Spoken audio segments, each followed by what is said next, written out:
Pinaisin pa ng militar ang kanilang opensiba sa Barangay Santa Barbara kung saan may nagtatago pa ring MNLF. Live mula sa Zamboanga, nagpapatrol si Doris Bigorna. Doris, kamusta dyan? May mga putukan ka bang narinig? Kabayan, hanggang sa ngayon ay patuloy pa nga ang mga putukan na naririnig natin. Sa aking likod ay makikita pa natin ang pagbuga ng bala ng militar papasok doon kung saan nagpuputa ang mga rebelde. Ganito ang sitwasyon magmula kaninang umaga, kabayan. Talaga namang walang tigil ang militar sa pagbanat ng mortar, 50 caliber at machine gun fire sa mga rebelde. Kung kaya't sinasabi nila na sa ikawalong araw nitong bakbakan na ito ay tila paliit na ng paliit ang mundo ng mga rebelde. Alas 5 pa lang na madaling araw, nakipaggirian na ang mga rebelde sa militar. Habang nasusunog ang mga bahay sa lustre, panay ang bakbak ng puwersa ng gobyerno. Dito, mayroon pang tinatayang mahigit 200 MNLF na patuloy na ginagamit ang kanilang mga bihag bilang human shield. Labas-masok ang mga Armored Personnel Carriers o APCs. Sinisigurong masasabat ang mga rebeldeng papatakas sa lugar.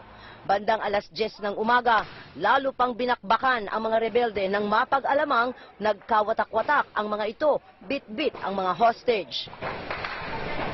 Matapos rat-ratin ang lugar, nag-regroup ang mga Scout Ranger, pero may masamang balita. Una, 7, tapos ngayon, 4. Ria, ma'am. Ria lang. May 3 na graphic. Saan dinala? Sa General Sir. Maya-maya pa sabay ng airstrike sa Santa Catalina, nag-ikot din ang mga attack helicopters sa Santa Barbara. Hapon na nang humupa pansamantala ang bakbakan. We are now very much forward where the enemy is located. Any due advantage that the government may use, most especially combat support, such as the close air support of our aircraft, we will use it so that we can end this the soonest possible time. Saglit din kinumusta ng Battalion Commander ng Task Force Zamboanga ang mga tropa. Lagpas alas 4, dumating ang karagdagang supply para sa mga sundalo. Maaaring isang indikasyon na magtatagal pa ang labanan dito. Kabayan, kanina nga bago tayo sumalang para magulat ay napansin namin na nagdilim lalo ang kapaligiran. Yan ay dahil mayroon na namang 2 lugar dito sa likod ko ng Santa Barbara ang nasusunog. At yung mga mistulang flares na nakikita natin ay napag-alaman natin dito sa mga sundalo nito na naka-standby dito sa tabi natin ay yan ay pagbuga ng kanilang mga baril. Papunta nga doon sa lugar dito sa bandang kanan upang tugisin ang mga rebelde na pumunta doon at papataka. Subalit sinasabi nila na sila naman ay ready, nandoon ang kanilang mga tropa para masabat ang mga patakas na rebelde na yan. Yun nga lang, hindi nila talaga maratrat ng todo. Unang-una ay gabi na at madilim na. Pangalawa, bit-bit pa rin nila ang kanilang mga hostages. At habang nagkakaroon naman ng putukan dito, ay mayroon namang isang kotse kanina na pinasabog. Ito ay doon sa bandang Camino Nuevo at ang isang Kia Pride, itong Kia Rio ang pinasabog at yun kay Zamboanga Task Force Commander na si Colonel Colina. Ang maaaring ang ginamit dito ay isang improvised explosive device.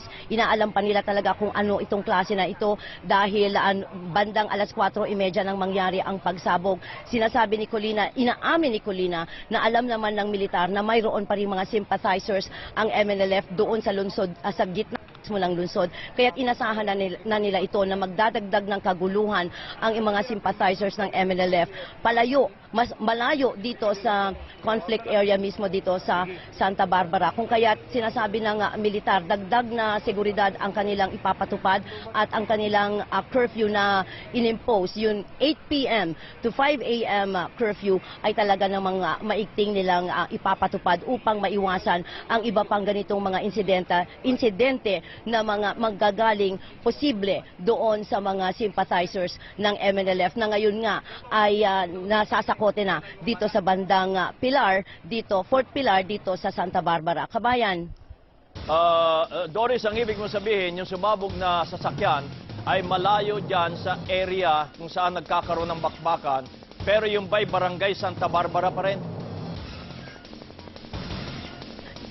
Kabayan, yun mismo ay sa gitna na mismo ng lungsod at hindi na yun sakop ng Barangay Santa Barbara. Camino Nueve ang sinasakop na barangay na ito. Kung kaya't sinasabi na kanina ay may mga pagdududa, baka daw nag-misfire ang mortar. Pero sabi ni Colonel Colina, napakalayo ng lugar upang yun ay marating ng mortar ng militar. Hindi pa maaari, imposible na yun ay misfire dahil napakalayo dito sa conflict area dito sa Santa Barbara. At mismo pinuntahan natin yun mismo, Kabayan, at nakita nga natin talagang gitna ng syudad yung area na yan kung saan pinasabog ang kotse na yan na pagmamay-ari ng isang lokal na fashion designer dito sa Zamboanga City. Kaya sinasabi ni Colonel Colina talagang ito ay maaaring gawa ng mga sympathizers ng MNLF.